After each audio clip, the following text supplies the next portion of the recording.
Alors, aujourd'hui, on plonge dans un livre absolument fascinant, La psychologie de l'argent de Morgan Housel.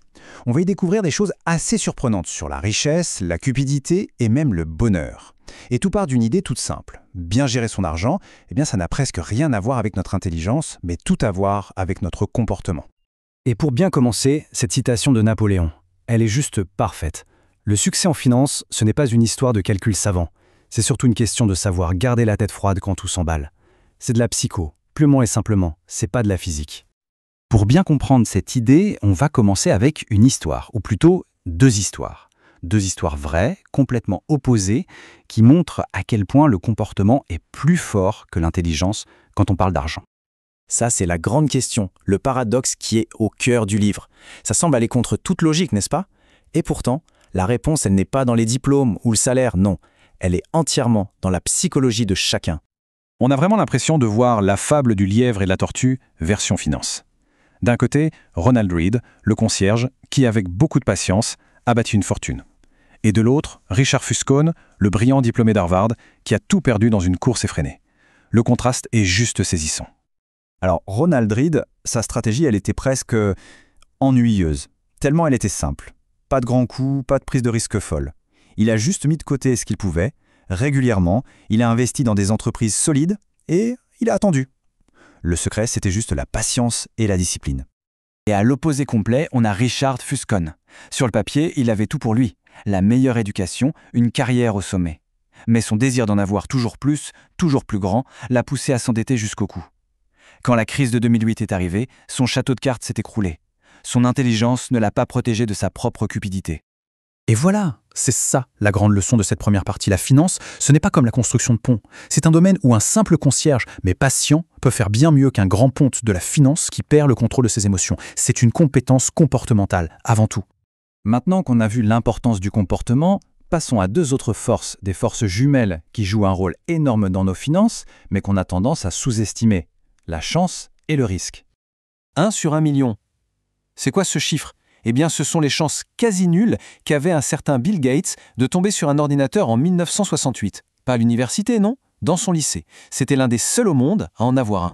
Imaginez un peu, avoir accès à ça si jeune, ça lui a donné une avance folle. Lui-même le dit, c'était un coup de chance monumental qui a tout changé pour Microsoft. Bien sûr, il était brillant et travailleur, mais cette chance a été le catalyseur de tout le reste. Mais voilà, la chance, c'est une pièce à deux faces. Et de l'autre côté, il y a le risque. Pour comprendre ça, il faut connaître Kent Evans. C'était le meilleur ami de Bill Gates au lycée. Tout aussi intelligent, tout aussi passionné. Ils allaient conquérir le monde de l'informatique ensemble. Et voilà qu'on retrouve notre chiffre, 1 sur 1 million. Sauf que cette fois, c'est pour une tragédie. Kent Evans est mort dans un accident de montagne avant même d'avoir son diplôme. Les mêmes probabilités infimes qui ont souri à l'un ont anéanti l'autre. Ce qu'il faut retenir de ça, c'est que la chance et le risque sont les deux faces de la même médaille. On ne peut pas applaudir le succès de l'un sans reconnaître que la malchance peut frapper l'autre. Le succès et l'échec ne dépendent jamais à 100% de nos efforts. Il faut rester humble face à ses forces. Ok, donc on a le comportement, la chance, le risque. Ça nous amène à un troisième piège psychologique et celui-là, il est redoutable. C'est le désir insatiable d'en vouloir toujours plus, même quand on a déjà tout. C'est le piège du jamais assez. Cette phrase, elle est géniale. Elle vient d'une conversation entre les auteurs Joseph Feller et Kurt Vonnegut. Elle nous dit que la vraie richesse, ce n'est pas d'avoir plus, mais de savoir quand s'arrêter, de savoir ce que signifie assez. Et c'est une des choses les plus difficiles à faire. Prenez l'histoire de Rajat Gupta. C'est l'exemple parfait et tragique de ce piège. Le type était à la tête de McKinsey, il avait une fortune de 100 millions de dollars. Il avait tout, non? Mais apparemment non. Il voulait absolument devenir milliardaire. Et pour ça, il a pris des risques insensés, a commis un délit d'initié et a fini en prison. Alors pourquoi on tombe dans ce piège? La raison, elle est simple. C'est la comparaison sociale. C'est un tapis roulant sans fin. Peu importe combien on gagne, il y aura toujours quelqu'un qui gagne plus. C'est une course sans ligne d'arrivée, une bataille qu'on ne peut pas gagner. La seule façon de s'en sortir, c'est de décider de ne pas y participer. Bon, si le but n'est pas de prendre des risques fous pour avoir toujours plus, alors c'est quoi le vrai secret de la richesse? Notre quatrième partie nous révèle une force qui est tellement puissante qu'elle en devient difficile à croire. Quand on pense richesse, on pense souvent à Warren Buffett. On se dit « quel investisseur de génie !» Et c'est vrai, mais son vrai super-pouvoir, ce n'est pas tant son intelligence, c'est le temps. Il a commencé à investir quand il avait 10 ans et il ne s'est jamais arrêté. Voilà son vrai secret. Et regardez ce graphique, c'est hallucinant. La quasi-totalité de sa fortune, soit 81,5 milliards sur 84,5, il l'a gagnée après son 65e anniversaire.